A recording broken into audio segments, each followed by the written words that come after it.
Moving on, there are over 1 million Israelis living permanently abroad and millions more non-Israeli Jews already in the diaspora.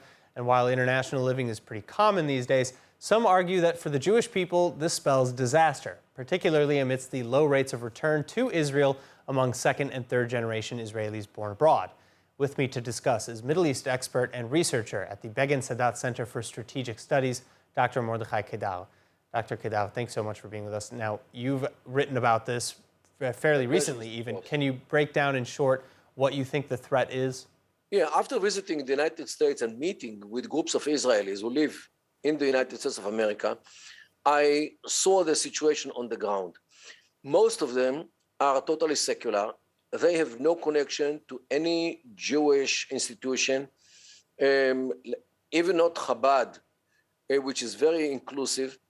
They send their children to public schools, in most of them, and the commitment of their children, and I estimate their number with in 1.5 million, and the commitment of the children to Judaism at large and Israel in particular is diminishing with the years, and not to mention the third generation, which almost totally has no connection neither to Judaism nor to Israel.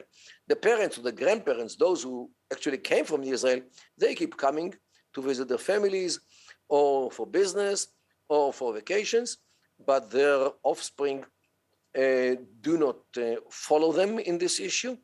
And those who were born in the United States or migrated to the United States in early age, they definitely are not going to come back. And the rate of mixed marriage within Israelis or within Israelis' children in the United States of America is higher than the rate of mixed marriage within Jewish people. So Dr. Kedar, in the United States. So what do you suggest be done exactly? I mean, we're talking about free choice. We're talking about secular people living their lives as they see. Well, Israel should offer them, you cannot force anyone, should offer them education, Jewish education, in the broad scope of Jewish, because most of them are secular. They wouldn't like their children to start keeping Shabbat or things like this, but to keep the Jewish awareness of their children, and of course the connection to Israel, which for me is the same thing.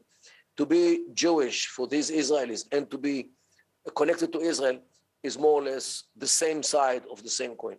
So Israel should send shinshinim, as we say, means kids who are like a gap year of Israelis in there. Israel should encourage Israelis to send their children for a gap year here in Israel, or maybe even more than gap year.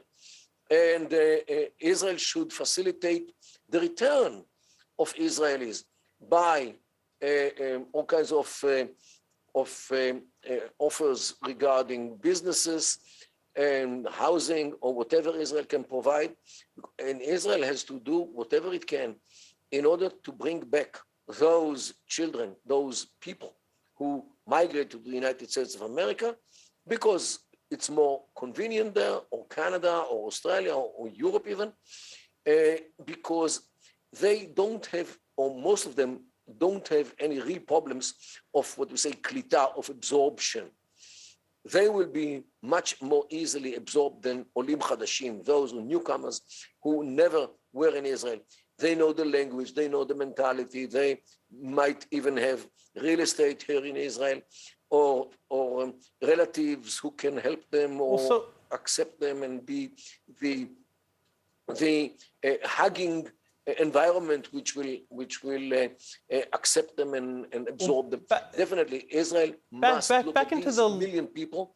Dr. Kedar, if I want to press you a little bit on the logistics, though, because I mean, you mentioned, of course, that it would be beneficial for Israel and for the Jewish people, nation as a whole, for this unity, for this for this program. But how do you plan for this to work long term? What's the sustainability about that? Because a new subsidy for a house or a car or some sort of, how is Israel supposed to compete long term with Europe and Australia and the United States? Look, Mr. Porras, I'm not a planner. I just gave I rang the bell about the problem. I exposed the problem, or maybe brought it to the attention of media like ILTV and others. And the government now has to sit with itself, the Sochnut or the Jewish Agency or whoever is in charge, Misrad HaKlita, the Ministry of Absorption, and all of them should, and of course the Ministry of Finance, should all sit together to discuss the issue and maybe to do some surveys in order to find out what might bring Israelis back home and what might bring their children home, even if their parents remain in the valley or in other places in the United States of America. All right, Dr. Kedal, thank you so much for joining us again today. Pleasure.